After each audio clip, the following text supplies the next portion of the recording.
परं तत्त्वाय नारायणाय गुरुभ्यो नमः। क्रीं क्रीं भूतनाथाय नमः। ॐ त्रीं त्रीं त्रिजटाय नमः। ॐ लीं दिव्यचेतनानन्दाय नमः। ॐ सिद्धाश्रमस्य समस्तगुरुभ्यो नमः। नमस्कार। हम लोग गुरु गीता इस विषय पर कई दिनों से चिंतन मनन कर रहे हैं और पिछले वीडियोस में मैंने गुरु गीता को भगवान शिव ने बोला, उसकी भूमिका बताई और प्रश्न पार्वती जी ने किया है। पार्वती जी भगवान की पहली शिष्या हैं, वही हमेशा प्रश्न करती रहती हैं और क्यों करती हैं? हम जैसे लोगों के हित के लिए, हमारे हित के लिए। ठीक है, हम लोग संसार में फंसे हैं, माया में फंसे हुए हैं, अविद्या ज्ञान की वजह से तकलीफ़ों से घिरे हुए हैं। तो हमारा कल्याण कैसे हो? तो हमारा कल्याण करने के लिए पार्वती जी ने अलग अलग तंत्रों में, अलग अलग जगहों में भगवान शिव से प्रश्न किए हैं और भगवान ने उनके उत्तर दिए हैं। हम किसी भी चीज़ को सीरियसली अपने जीवन में उतार लें और अपने जीवन में अपना उपकार कर ले, अपना कल्याण कर ले। तो पार्वती जी ने पूछा है कि आप गुरु की महिमा को बताइए। शिव जी ने कहा, आप बिल्कुल मेरी स्वरूप हैं, आप तो सब जानती हैं, लेकिन मैं इसका उत्तर आपको ज़रूर दूंगा। और गुरु की महिमा बताते बताते भगवान ने पिछली बार जहाँ हमने एंड किया था कि भगवान ने कहा कि ये जो संसार है ये अज्ञानमय है, ये अविद्या स्वरूप है, ये माया का जहाँ देखो जाल बिछा हुआ है और जीव उसमें फंसा हुआ है। यदि जीव को निकलना है तो उसे गुरु के पास जाकर के गुरु के शब्दों को ग्रहण करना पड़ेगा। गुरु क्या कहते हैं वो जानना पड़ेगा। अगर गुरु के शब्द, गुरु की बातें, गुरु के आज्ञा, गुरु का आदेश अगर जीव के अंदर चला गया और जीव उसको समझ गए, ठीक है ना, तो जीव का कल्याण हो जाएगा। तो गुरु क्या कह रहे हैं उसको समझना जरूरी है। अब गुरु के पास हमको जाना है तो उसकी एक विधि होती है। शिव जी ने गुरु के पाद सेवन की, गुरु के चरणों की सेवा की बहुत इम्पोर्टेंस दिया, उसकी महिमा बगाई है। आगे के श्लोकों में जहाँ अब आज जो हम बोलने वाले हैं उसमें गुरु के पादोदकम मतलब गुरु के चरणामृत, उनको उसकी महिमा गाई है। लेकिन ये मिलेगी कैसे हमको? गुरु के पास जाना पड़ेगा। गुरु के पास जाने के लिए हमें कैसा होना पड़ेगा? गुरु तो बैठे हैं, गुरु तो पूरा ज्ञान लेकर के बैठे हैं, लेकिन हमारी क्या क्वालिफिकेशन होनी चाहिए? तो उसका उत्तर भगवान श्री कृष्ण गीता में कहते हैं।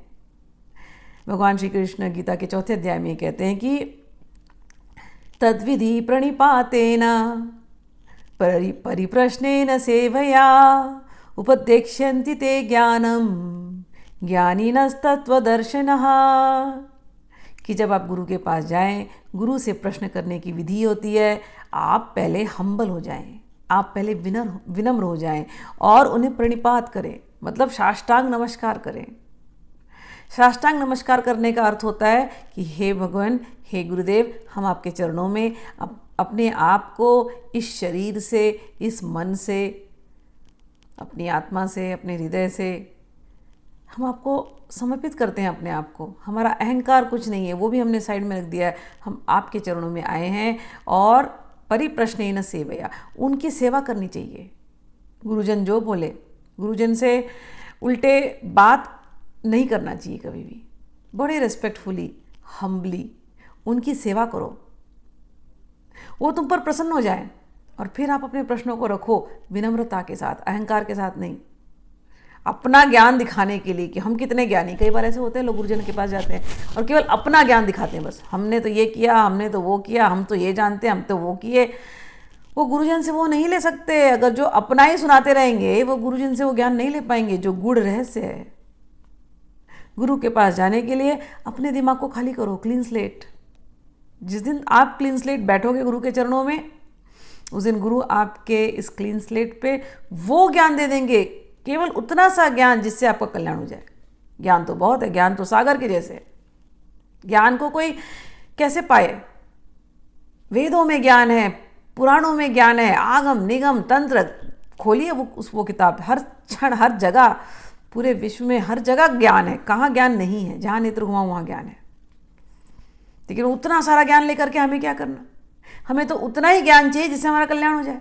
और जब आप गुरु के पास जाते हैं क्लीन स्लेट होकर के, विनम्र होकर के, उनकी सेवा करते हैं, उनके साथ जुड़ते हैं, लंबे समय तक जुड़ते हैं, तो गुरु आपको वो ज्ञान देते हैं जिससे आपका कल्याण हो जाए। गुरु बनाने में कभी बहुत घाई नहीं करनी चाहिए। घाई, महाराष्ट्र में घाई बोलते, घाई मतलब जल्दीबाजी। आजकल मॉडर्न वर्ल्ड में गुरु बनाना एक ट्रेंड हो गया है, फैशन हो गया है। हम ये गुरु के हैं तो हम वो गुरु के हैं। भीड़ चलती है, हर्ड मेंटालिटी चलती गुरु बनाने के लिए। ऐसे गुरु नहीं बनते। आप गुरु को टेस्ट करें और गुरु को भी आपको टेस्ट करना चाहिए। यदि गुरु की बातें आपके हृदय में उतरती हैं, आपके जितने संशय हैं दूर होते हैं, उनके चरणों में बैठकर आपके हृदय में भगवान के प्रति प्रेम बढ़ता जाता है नित्य निरंतर, तो ऐसा कोई आपको मिलता है, उसे आप गुरु बनाएं। गुरु वो नहीं कि बहुत ढेर सारे फॉलोअर्स लेके घूम रहे हैं, अब आप भी उनके भीड़ में शामिल हो जाओ और कभी आप गुरु से उस मिल भी नहीं पाओ, और उनको आपको प्रश्न करना है, आप कर भी नहीं पाओ। आपको प्रश्न करना है तो केवल उनके फॉलोअर्स से करते हैं जो खुद भी अभी गुरु नहीं बन पा, जिनमें खुद में भी अभी वो विकास हुआ नहीं है, आध्यात्मिक विकास। वो केवल प्रीचर्स हैं, बस उन्होंने 4 श्लोक रट लिए और 4 जा करके सुनाते हैं बस वो बार बार। ऐसे गुरु नहीं बनते। गुरु की वाणी सुनते सुनते सुनते सुनते आपके हर संशय दूर हो जाएंगे। हृदय में भगवान के लिए अपरंपार प्रेम आने लगेगा।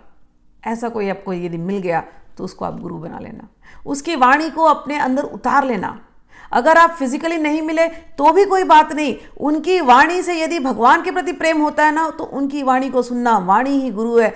वाणी, भगवान ने कहा गुरु ही ब्रह्म है, गुरु बिना ब्रह्म नान्यत सत्यम सत्यम वरानने। गुरु ब्रह्म है, भगवान ने कहा है, शिव जी ने। और शब्द, वाणी, वाणी भी ब्रह्म है। ब्रह्म वो होता है जो हमेशा रहता है। ज्ञान भी ब्रह्म है, सत्यम ज्ञान,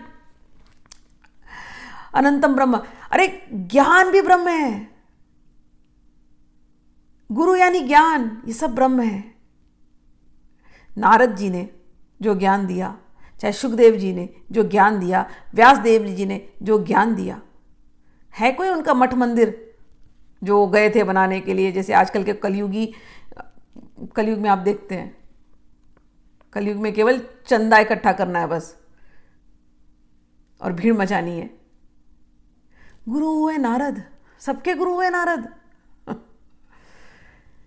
सुर देवता हो या असुर हो, सबको ज्ञान दिया नारद जी ने। है कोई उन्होंने मठ मंदिर बनाए? सुखदेव जी ने ज्ञान दिया। भागवतम, ये जो हम पढ़ रहे हैं, सूत जी के रूप से आ रही है जो स्कंद पुराण। गुरु भीड़ इकट्ठा नहीं करते। गुरु को फॉलोअर्स नहीं चाहिए होती, गुरु को शिष्य नहीं चाहिए होते। गुरु तो गुरु बनाते हैं। वो शिष्य के अंदर इतना ज्ञान दे देते हैं कि उनके शिष्य आने वाली पीढ़ियों को ज्ञान देते जाएं। ज्ञान की एक सरिता बहती है। ज्ञान के एक दीपक से कई कई दीपक जलते हैं।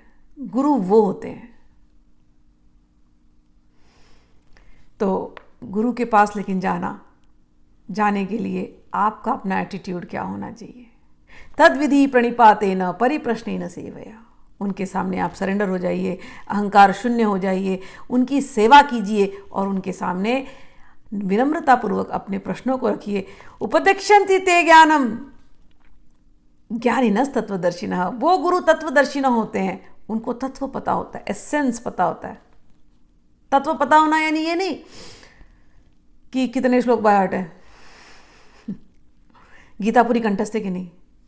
कई लोगों को मैंने देखा पूरी गीता कंठस्थ है, तत्व ही नहीं पता। 4 प्रश्न करूं तो फ्लैट हो जाएंगे। जैसे तत्व किसको कहते हैं? एसेंस। एसेंस यानी कि जैसे परफ्यूम होता है ना, परफ्यूम का एक वर्ड होता है एसेंस, होता है कि नहीं? चंपा एसेंस, रोज एसेंस कहते हैं ना हम लोग। अब कहीं भी आपने परफ्यूम ला ली, परफ्यूम तो दिखाई नहीं दे रहा, पर जहां आप जाएंगे कमरे में सब लोग को समझ में आएगा, कुछ तो आ रही खुशबू, जैसे कोई फूल की खुशबू, अरे नहीं नहीं कोलोन की खुशबू, अरे नहीं नहीं लाइम की खुशबू, अरे नहीं नहीं लेमन की खुशबू। कहाँ से आ रही है, दिख तो नहीं रहा है, लेकिन खुशबू आ रही है। वो जो खुशबू रह गई ना, उसको कहते हैं एसेंस, जो दिखाई नहीं दे रहा लेकिन महसूस हो रहा है, और उसके सूंघते ही आपको आनंद आ रहा है, वो हो गया एसेंस, वो हो गया सार। अगर रोज एसेंस निकालना हो तो कई क्विंटल रोज लेना पड़ेगा, गुलाब लेना पड़ेगा, फिर उसको पकाना पड़ेगा, फिर उसका जूस निकालना पड़ेगा, उसके रस निकालना पड़ता है, रोज वाटर निकालना पड़ता है, फिर वाटर को और पकाना पड़ता है, फिर किसी तेल में मिलाना पड़ता है, फिर उसको जाकर के उसका एसेंस बनता है। फिर आप वो अपने ऊपर लगाते हो, हल्का सा एक मारते हो और सब जगह आप केवल गम गम गम, बस वो खुशबू आ रही है बस गुलाब की, वो एसेंस। तो कितने क्विंटल फूल लिए, फिर उससे एक एसेंस मिला आपको। तो ये जो गुरुजन होते हैं ना, वो एसेंस यानी सार, वो एसेंस यानी तत्व। गुरुजन सारे आगम निगम वेद पुराण, मतलब वो क्विंटल भर रोज जैसे, हाँ, सबको मथते हैं, सबसे सार निकालते हैं, सबसे तत्व निकाल करके आपको दे देते हैं बस। और एक बार तत्व आपके अंदर चला गया, आप बस चमकेंगे, आप बस महकेंगे, आप बस जहाँ आप जाएंगे लोग आपको देख के मिलेंगे, क्या हो गया आपके अंदर, आप कुछ बदले बदले नजर आ रहे हो, क्योंकि वो तत्व आपके अंदर चला गया। गुरु तत्व, ब्रह्म तत्व, ज्ञान तत्व, तत्व, एसेंस, परफ्यूम। ठीक है, तो ये अब आगे बढ़ते हैं। तो गुरु के पास जाना, बिल्कुल अहंकार शून्य होकर के उनकी सेवा करना, उनसे फिर प्रश्न करना, और प्रश्न के उत्तर गुरुजन देते हैं बड़े प्यार से, क्योंकि वो तत्वदर्शी, हाँ, उन्होंने तत्व का दर्शन किया होता है। आगे कहते हैं भगवान शिव, गुरु के चरणामृत को ग्रहण करना, गुरु के चरणामृत। ठीक, तो गुरु का चरणामृत क्या होता है? गुरु की जो वाणी है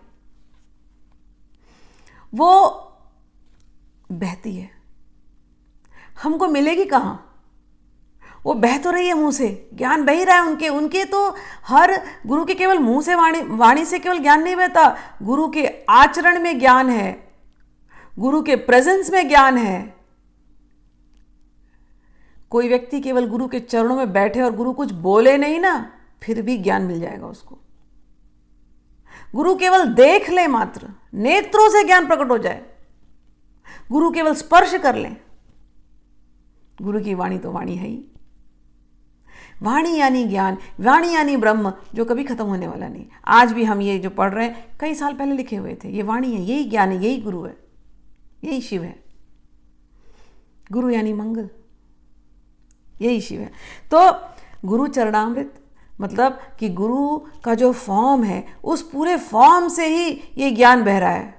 वो उनके चरणों का दर्शन कर लो, बस उसी चरणों के दर्शन में ही वो आपको वो ज्ञान मिल जाएगा। आप नतमस्तक हो जाओ, आपको वो ज्ञान मिल जाएगा। सच्चे गुरु लंबे लंबे लेक्चर्स नहीं भी देना, फिर भी वो जिसको ज्ञान देना चाहते हैं, जो पात्र होता है, जो खाली होता है, जो विनम्र होता है, जो लेने के लिए रेडी है, वो मुँह से गुरु बोल दें और उस पात्र के अंदर वो ज्ञान चला जाता है। गुरु चरणामृत निर्मल, सब पातकहारी, सारे पापों को नष्ट करने वाला, ऐसा गुरु का ज्ञान होता है। कह रहे हैं क्या करना चाहिए? सर्व पाप विशुद्धात्मा श्री गुरो पाद सेवनात् देहि ब्रह्म भवे तस्मात् तत्कृपार्थ वदामि ते। गुरुपादाम्बुजं स्मृत्वा जलं शिरसि ध्यारयेत् सर्वतीर्थावगाहस्य संप्राप्नोति फलम नरः। कहते हैं कि गुरु के सेवन से, गुरु के पाद सेवन से, यानी गुरु के चरण कमलों की सेवन से सारे पाप नष्ट हो जाते हैं। ठीक है, और देवी ब्रह्म भवे तस्मात् तत्कृपार्थ वदामि हम, हम केवल गुरु के चरणों का स्मरण करें। भगवान कहते हैं कोई गुरु के चरणों का स्मरण कर रहा है और गुरु ने जो बात कही उसको वो अपने बारंबार अपने स्मरण में लाता है और अपने आचरण में लाता है, वो ब्रह्म स्वरूप हो जाता है। ये देवी, मैं आपसे ये बात कह रहा हूँ, ये सच्ची बात है। आगे कहते हैं गुरु पदाम्बुजम स्मृत्वा, गुरु के चरण कमलों का ध्यान करना। जलम शिरसि धारयेत, जलम शिरसि धारयेत मतलब अपने सर में, सहस्त्रार में। जलम शिरसि, जलम शिरसि का अर्थ होता है एकदम शांत मन से बैठ गए, गुरु के चरणों का यहाँ सर में अपने मतलब यहाँ ध्यान किया या आपके सहस्त्रार में ध्यान करते रहे और एकदम शांत मन से वहाँ अपने गुरु के चरणों की आप अभिषेक कीजिए, प्यार से जल अभिषेक कीजिए।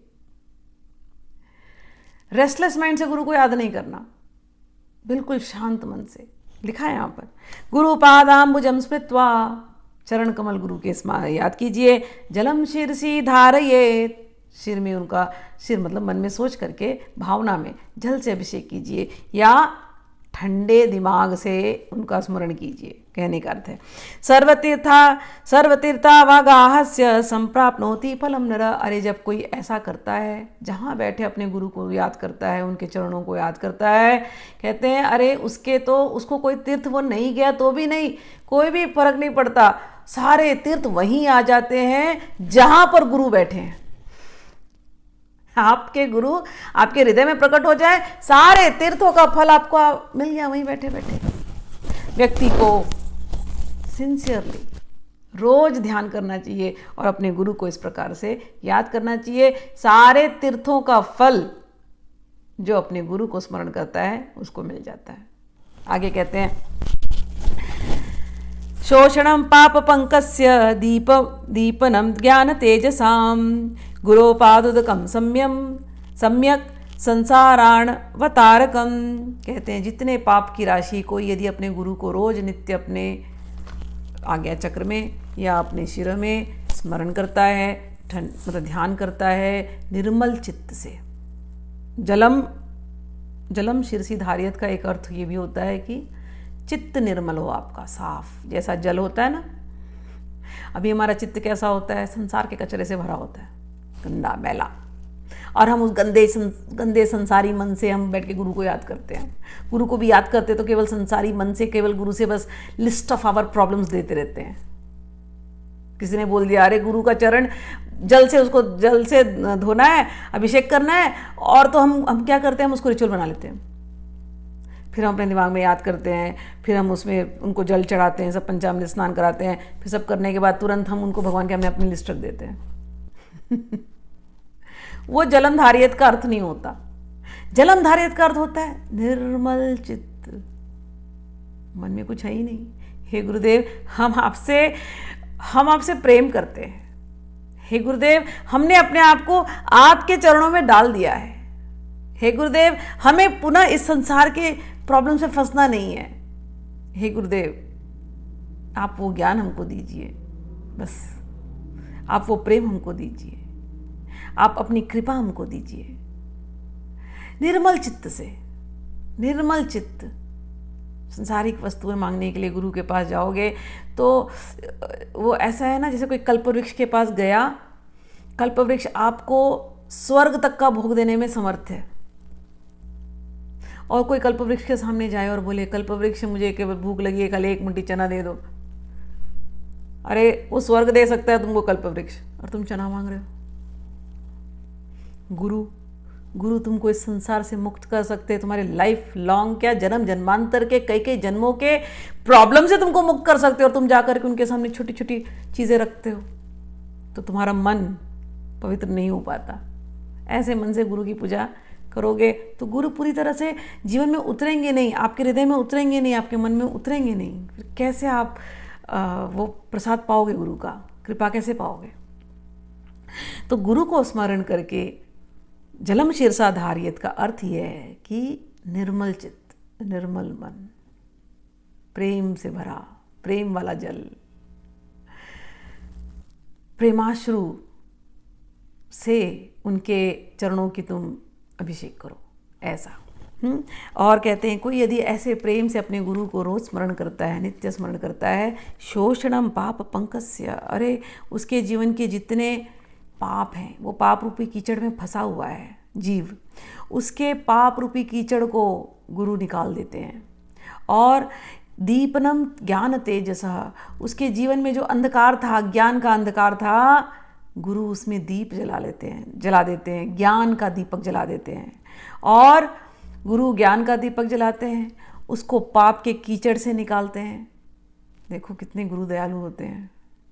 आप केवल उनका स्मरण करते हो, आप अपने आप को केवल सरेंडर करते हो। और गुरु क्या करते हैं?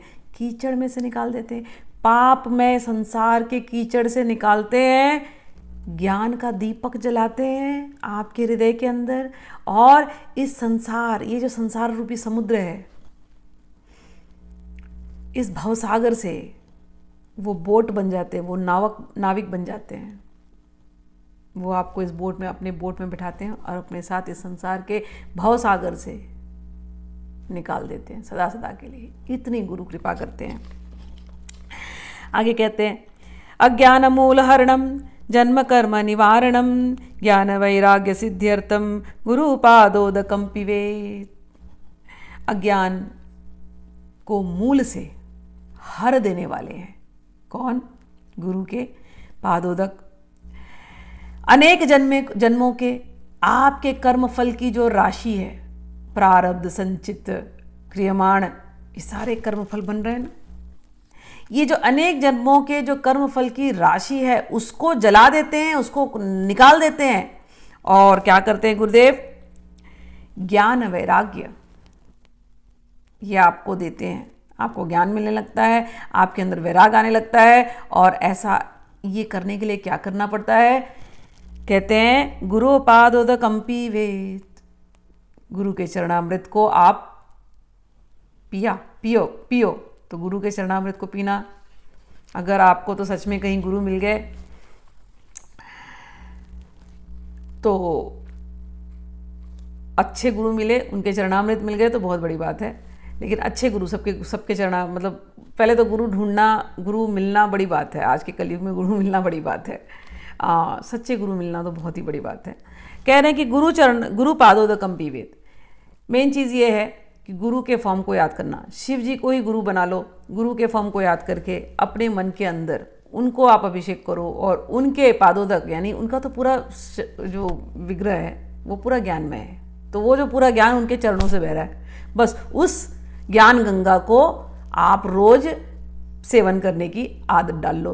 तो गुरु का ज्ञान रूपी विग्रह, उसकी आप मन से सेवा करो। वो ज्ञान रूपी विग्रह वही ज्ञान गंगा है, वही उनके चरणों, वो उनके मस्तक से निकलते हुए उनके ही चरणों को धोती हुई वो ज्ञान गंगा निकलती है। उस ज्ञान गंगा को चरणामृत बना करके आप धारण करो। गुरु के ज्ञान को रोज धारण करो, गुरु के ध्यान को आप रोज पियो। ऐसी बात इसमें कह रहे हैं। गुरु पादोदकम पित्वा गुरु उच्छिष्ट भोजनम गुरु मूर्ते सदा ध्यानम गुरु मंत्रम सदा जपेत। रोज गुरु चरणामृत पीना। और कहते हैं गुरु उच्छिष्ट भोजनम, गुरु का जो उच्छिष्ट, गुरु का जो जूठन भोजन मिल गया तो वो खाइए। और गुरु मूर्ते सदा ध्यानम, रोज गुरु मूर्ति का आप ध्यान करना।